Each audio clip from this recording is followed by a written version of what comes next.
Hello, c'est Lauriane du Marathon des Langues. Bienvenue dans cette nouvelle vidéo dans laquelle on va faire le bilan.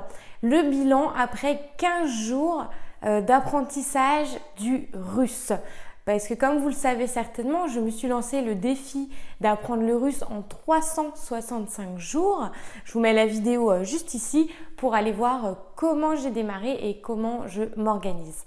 Alors aujourd'hui, donc on va parler de plusieurs thématiques par rapport à mon apprentissage. Je vais vous parler de mes difficultés, comment je m'organise pour avancer rapidement, quelles méthodes j'applique et surtout quelles sont mes impressions, les facilités, les difficultés et comment surtout je passe au-dessus pour avancer beaucoup plus rapidement.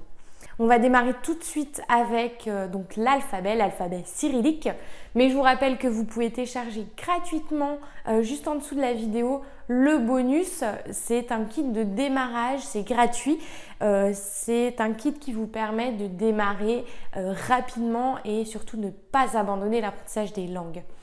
Voilà, alors l'alphabet cyrillique, mon impression. Alors l'alphabet, je pense que quand on apprend une nouvelle langue, on se fait tout un monde quand c'est un autre alphabet. Et moi aussi, j'entends toujours des choses, plein de choses sur le sujet. Et du coup, je me disais, waouh, ça va être compliqué. Enfin, jusque-là, j'ai appris des langues qui sont l'anglais, l'espagnol, le portugais. C'est le même alphabet qu'en français, donc pas de difficultés majeures dès le début. Mais là, avec l'alphabet, avec le russe, c'est différent parce qu'on a donc l'alphabet cyrillique. Et franchement, ça a été super vite. L'alphabet cyrillique, en quelques heures, c'est torché, quoi. J'ai entendu qu'il nous fallait... il y a des gens qui parlent de 1 semaine. Mais attention, quand on vous donne des notions de temps comme ça, c'est à rapporter au temps que vous consacrez dans l'apprentissage, évidemment. Si vous y passez 5 minutes, oui, vous allez peut-être passer un mois dessus. Mais si vous passez quelques heures dès le début, franchement, l'alphabet, ça va vraiment très très vite. Alors moi, pour que ça aille vraiment hyper vite, parce que dès qu'il y a une difficulté, j'aime bien, c'est passer au-dessus rapidement. Comme ça, je ne reste pas bloquée dans cette étape qui fait un peu peur. Donc pour l'alphabet, comment je me suis organisée? Donc je voulais juste vous rappeler pour ceux qui n'ont pas encore suivi le défi, pour apprendre le russe, je suis la formation de Thomas Béguin de Russie.fr qui a créé une formation justement pour parler russe en 1 an. Donc je suis cette formation-là et donc on va en parler plus en détail juste après. Mais l'alphabet, en fait, Thomas le fait d'une très bonne manière parce que c'est une vidéo, enfin en fait il y a plusieurs vidéos. Et à chaque vidéo, vous avez donc un mot qui commence par la première lettre de l'alphabet. La première lettre, vous avez une image et donc vous l'écoutez. En fait, vous avez tous les sens réunis par slide et donc par lettre. Donc l'alphabet, vous avez 32 lettres. Donc franchement, c'est pas énorme quand on compare à d'autres langues comme le japonais ou le mandarin. Là, c'est des sons où je crois qu'il y a plus de 4000... Enfin voilà, je ne veux pas dire de bêtises, mais j'ai entendu des choses vraiment démesurées. Donc par rapport à ça, le russe, c'est assez simple. Parce qu'en plus, vous avez énormément de lettres qui sont comme en français. Bon, il ne faut pas se faire avoir parce que vous avez par exemple la lettre... c'est laquelle par exemple qui ressemble à un P. Donc c'est un P, mais en russe, c'est pas un P, c'est un R. Oui, c'est ça. Je fais attention à ne pas dire de bêtises. Donc oui, c'est un R. Donc des fois, on peut mélanger au début. Mais c'est simplement une gymnastique à acquérir. Donc moi, personnellement, comment j'ai fait pour l'apprendre assez rapidement, c'est que déjà, j'ai commencé un soir. J'ai regardé la première vidéo de Thomas. Je l'ai regardée en 2 fois. Donc la première partie, je l'écoutais le soir, en fait, avant d'aller me coucher. J'écoutais et donc je répétais. Donc A, B, B, V, V, G. Enfin voilà, je répétais vraiment derrière et j'essayais de le faire automatiquement juste après. Ensuite, c'est tout. Je suis allée me coucher le lendemain matin en me réveillant. Donc j'étais encore dans mon lit et je me suis dit, ah oui, alors l'alphabet, qu'est-ce que j'ai appris hier? J'ai appris la lettre A, la lettre B. Enfin voilà, c'est vraiment du bachotage au début. Pour l'alphabet, c'est du par cœur. Donc j'ai fait ça, donc j'ai arrêté, j'y ai passé allez, peut-être une demi-heure le matin. Ensuite, le midi, je me suis reposé la question, tiens, qu'est-ce que j'ai appris? J'ai appris ça, ça, ça. Et ensuite, encore un petit peu le soir. Donc, en fait, c'est comme donc, les conseils que je vous donne pour apprendre une langue, c'est par petits morceaux. Il vaut mieux le faire par petits bouts parce que la mémoire fonctionne de cette manière. Et l'autre astuce pour apprendre l'alphabet, c'est d'associer la lettre à un mot, donc comme Thomas le fait dans les slides, et à une image. Et essayer de trouver des trucs mnémotechniques pour se souvenir de la lettre. Ça, je vous expliquais dans une autre vidéo. Donc ça, je vous donne des astuces pour quelques lettres dans l'autre vidéo que je vous mets ici. Donc pour mémoriser rapidement, il faut appliquer ces astuces-là, le faire par petits morceaux, s'interroger, travailler de manière active et de faire des associations mentales, avoir une image associée à un mot. Et de cette manière, vous allez mémoriser assez rapidement. Et donc, ça permet de passer au-dessus de cette difficulté qui est l'alphabet cyrillique qui peut faire un peu peur au début. Mais je vous dis, moi, en un week-end, c'était le week-end de Pâques d'ailleurs, oui. Donc, j'avais un peu plus de temps. Et donc, j'ai pas mal travaillé là-dessus. Et en 2 jours, c'est bon quoi. Je pouvais le réciter sans trop de problèmes. Et après, bien sûr, il faut continuer parce que c'est pas une fois qu'on le connaît que c'est acquis. Il faut toujours le revoir un petit peu.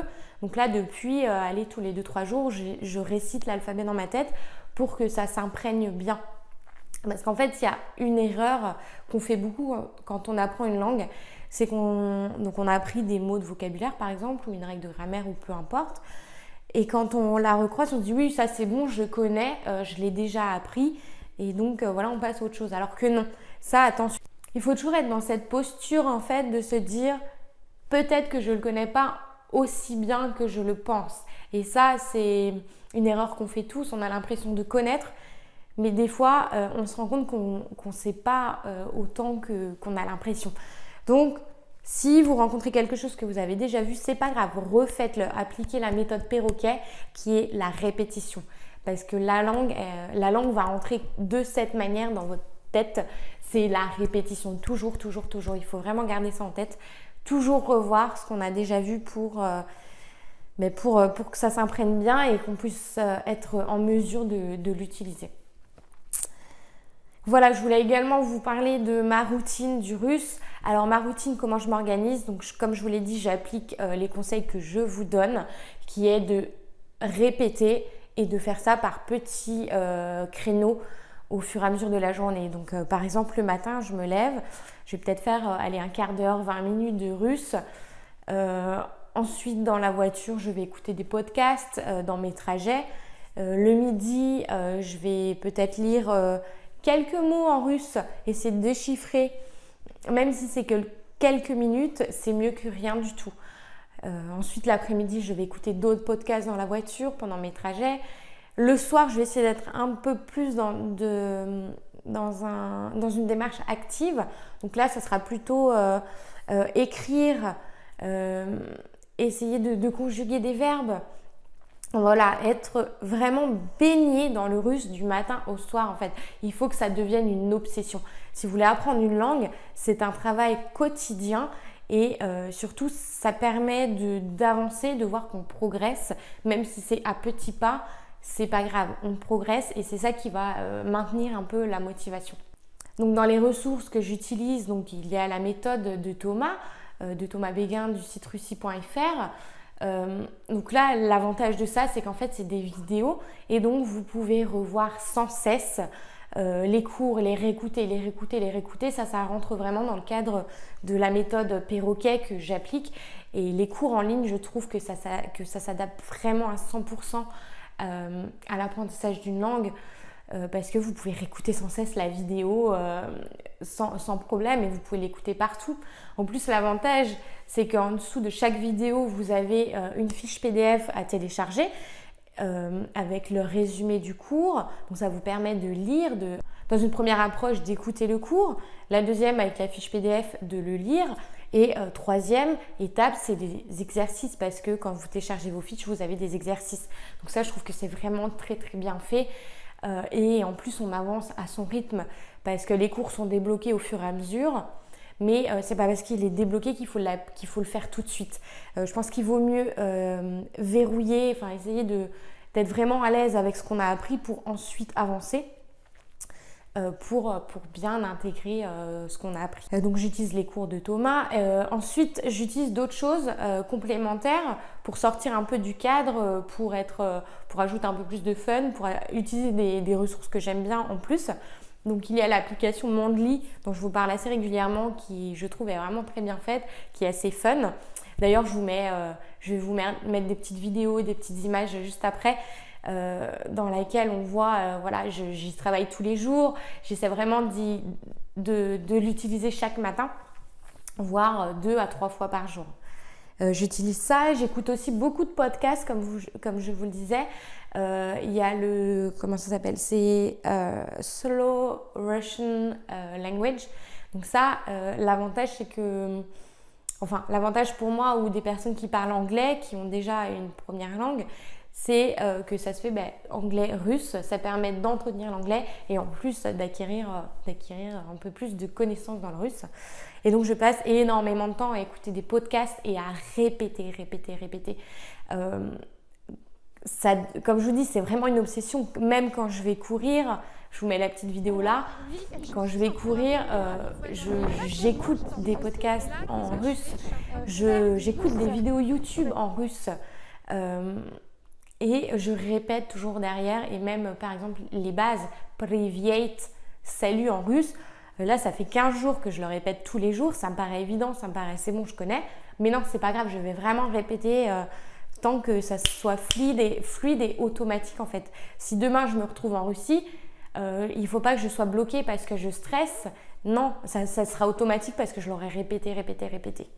Alors je voulais vous donner 2 autres astuces pour progresser assez rapidement.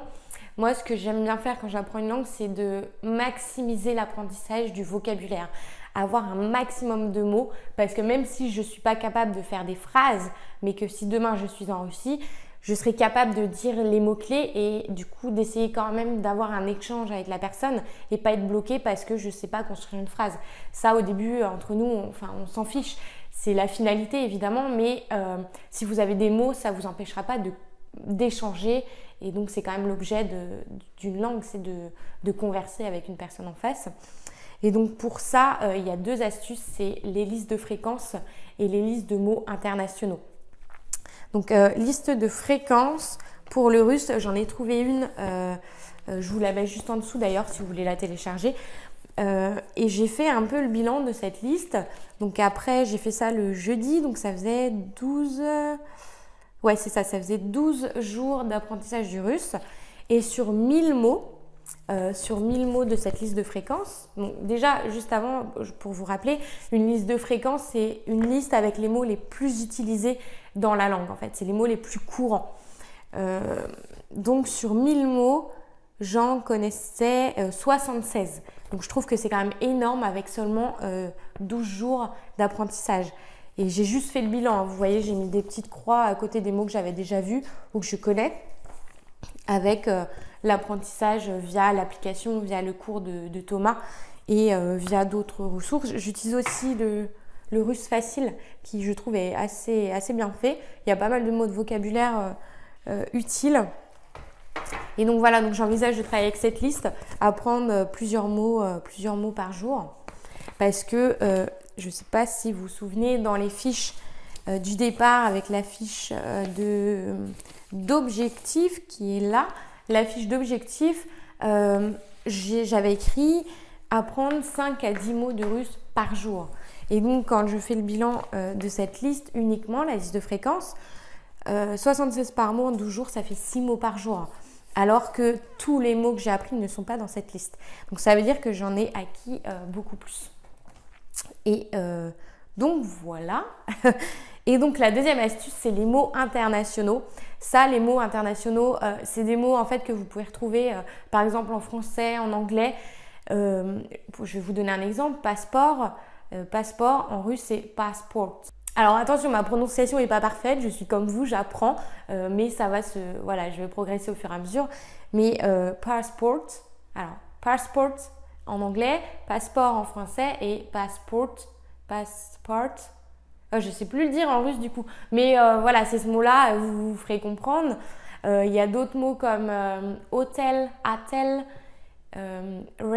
restaurant. Restaurant, c'est du russe. Vous avez, hier j'en ai encore trouvé un. Vous avez magazine, qui est magasin. Attention, il ne faut pas se tromper. Enfin, il y a énormément de mots qui sont similaires. Donc ça, c'est une très bonne base pour apprendre facilement du vocabulaire en russe ou dans n'importe quelle autre langue. Donc, qu'est-ce que j'ai appris depuis le début en russe? Donc, l'alphabet cyrillique. J'ai appris, donc on a commencé un petit peu la grammaire, on a vu comment faire le féminin et donc féminin, masculin, neutre.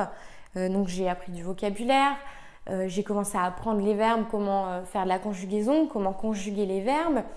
J'ai commencé à apprendre pas mal de verbes, beaucoup de formules de politesse, donc tout ce qui est de la courtoisie, bonjour, au revoir, s'il vous plaît. Et donc en fait je suis assez surprise parce que je trouve qu'en seulement 15 jours, et c'est pour ça qu'il faut faire le bilan des progrès, ça permet de voir tout le chemin parcouru. Et je suis assez surprise parce que je trouve que ça va quand même assez vite en appliquant ces méthodes de répétition, ces techniques de mémoire, d'astuces mémotechniques. Ça rentre assez bien et je trouve que c'est quand même pas mal. Et aussi surtout de faire de l'oral, de répéter oralement ce que vous entendez. Parce que des fois on se le dit dans sa tête, on a l'impression de bien le dire dans sa tête ou de l'avoir mémorisé, mais en fait c'est pas le cas du tout. Quand vous le dites oralement, vous vous rendez compte, oula. Donc vraiment le faire oralement et répéter, imaginer des situations, essayer de traduire des moments de votre vie. Là par exemple, vous allez à l'hôtel, vous dites mince, comment j'aurais pu dire en russe. Toujours essayer de traduire et donc chercher les mots, toujours essayer d'être proactif par rapport à la langue, par rapport au russe en fait. Donc toujours se fixer des objectifs. Et donc là, moi, mon objectif pour les prochaines semaines, c'est d'avoir ma première conversation avec un locuteur natif en russe. Donc ça, je veux le faire au bout d'1 mois d'apprentissage. Je vais commencer à travailler en ce sens-là et je vous expliquerai comment j'ai fait pour me préparer à cette première conversation dans le monde réel en russe. Donc restez jusqu'au bout de la vidéo parce que je vais vous faire un petit morceau en russe. Je vais m'exposer avec mes premiers pas, mes premiers mots de russe.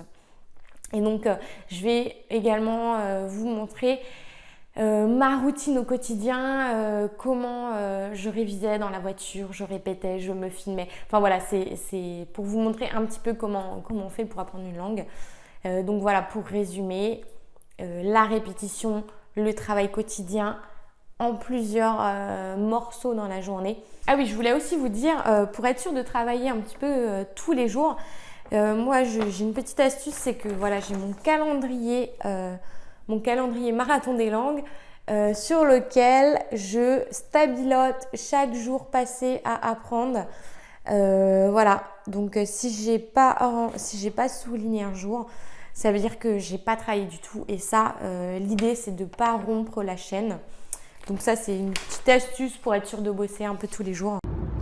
Привет, меня зовут Лориан. Я не говорит хорошо русский. Я не понимаю, можно говорить plus lentement.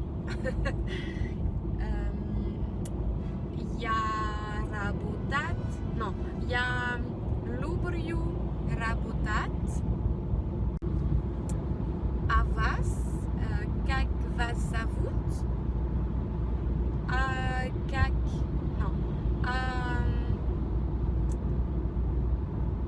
Вас откуда? Я Франция. sauce, on le retrouve même dans mon lit. Donc que ce soit le matin ou le soir, immersion russe à 100%.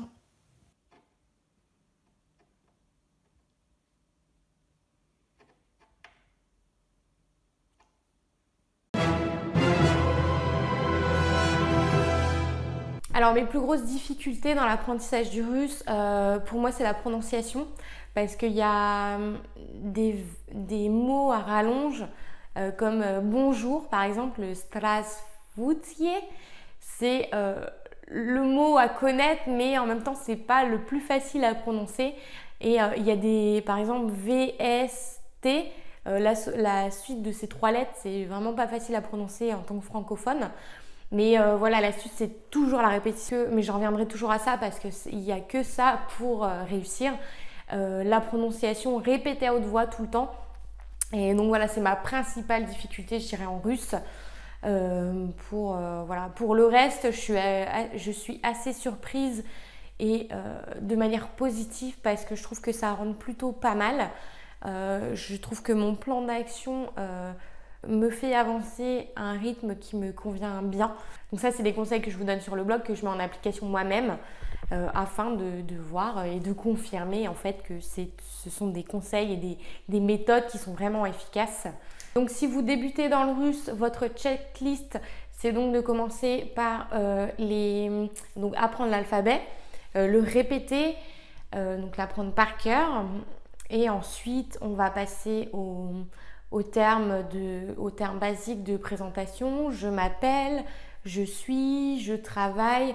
Voilà, faites votre fiche de présentation. Ensuite, moi, la troisième chose que j'ai apprise, c'est le genre des mots, masculin, féminin. Ensuite, on est passé dans l'apprentissage des verbes, comment conjuguer un verbe et apprendre quelques verbes, les verbes les plus utilisés.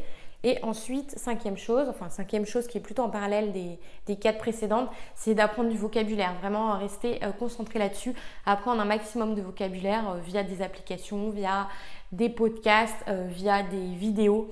Voilà, il y a il y a énormément de ressources. Je le fais également avec le russe facile, dans lequel je récupère pas mal de mots de vocabulaire. Voilà, vous avez 5 choses à faire. Tout ça, vous le faites en mode régulier, donc tous les jours, par petits morceaux. Célébrez vos victoires. J'allais dire petites victoires, mais non, je ne devrais pas dire ça, pas des petites victoires, parce que chaque pas est une victoire. Donc voilà, vous avez du boulot. Je vous invite à télécharger les fiches juste en dessous. Allez, c'est parti pour quelques mots en russe. Je vous demande d'être assez indulgent avec moi parce que, comme je vous dis, ça fait que 15 jours, que 2 semaines que j'apprends le russe. Mais je voulais absolument vous montrer un peu ce que j'avais appris. Donc, ma prononciation est pas parfaite, c'est clair. Je vais faire certainement beaucoup d'erreurs. Mais, et en plus je suis devant la caméra donc c'est encore plus compliqué. Je me rends compte que quand je parle seule en russe dans la voiture sans me filmer, ça va beaucoup mieux que devant la caméra. Donc voilà, je vais quand même faire l'effort pour vous. Donc allez, c'est parti. Здравствуйте, как дела? Хорошо, тоже хорошо. Меня зовут Лориан. Я из Франции. Я откуда Франция. Говорю немного Россия. Я люблю очень, я люблю большой этот. Donc là, je me fais avoir parce que je ne sais pas dire langue. Mais on peut transformer la phrase autrement. Я откуда... non, я люблю большой русский.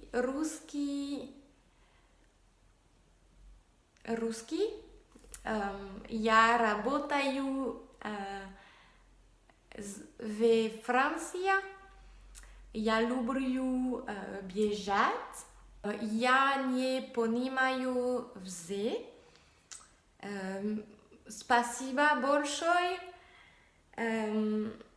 Извините, моя русский не очень хорошо.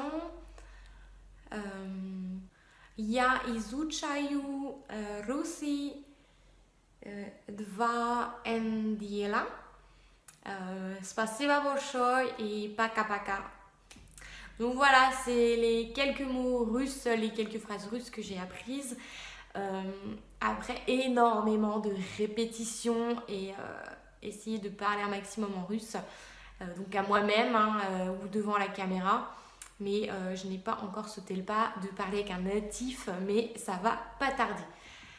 Aussi une petite chose que je voulais préciser, quand j'écoute des podcasts, donc il y en a beaucoup dans lesquels ça parle russe uniquement. Je comprends pas tout, ça c'est clair et net. Je comprends peut-être 1%, mais ce 1%, c'est quelques mots que j'ai déjà appris et ça me permet vraiment de les mémoriser et ça c'est vraiment super parce que c'est des petites victoires, mais quand j'entends rabotat, rabotayu dans les textes audio, je me dis waouh, ça je connais, je sais et j'arrive à le reconnaître. Donc ça c'est vraiment des victoires et il faut le considérer comme tel parce que c'est comme ça que vous allez avancer. Vous repérez un mot aujourd'hui, demain vous en repérez 2, après-demain ça sera 3 et au fur et à mesure comme ça vous allez commencer à comprendre de plus en plus.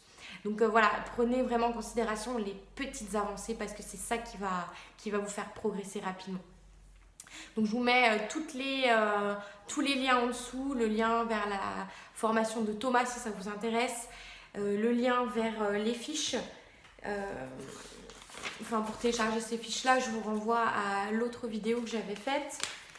Par contre, je vais vous mettre la liste de fréquences si ça vous intéresse de la récupérer et le calendrier marathon des langues si vous voulez aussi faire votre chaîne à ne pas rompre. Et donc voilà, je pense que c'est déjà pas mal. Donc j'espère que vous avez aimé cette vidéo et que vous êtes toujours motivés pour apprendre le russe. Si vous avez des questions, n'hésitez pas à me les poser juste en dessous de la vidéo. J'ai peut-être zappé quelques trucs ou peut-être des questions que vous vous posez. N'hésitez pas à les mettre juste en dessous, j'essaierai d'y répondre au mieux pour vous aider à rester motivé et surtout à progresser en russe. Ne pas abandonner parce que c'est ce qu'il ne faut surtout pas faire quand on apprend une langue. Voilà, j'espère que donc, vous avez aimé cette vidéo. N'hésitez pas à la liker, à la partager si c'est le cas. Et donc moi je vous dis à très vite dans la prochaine vidéo. Salut!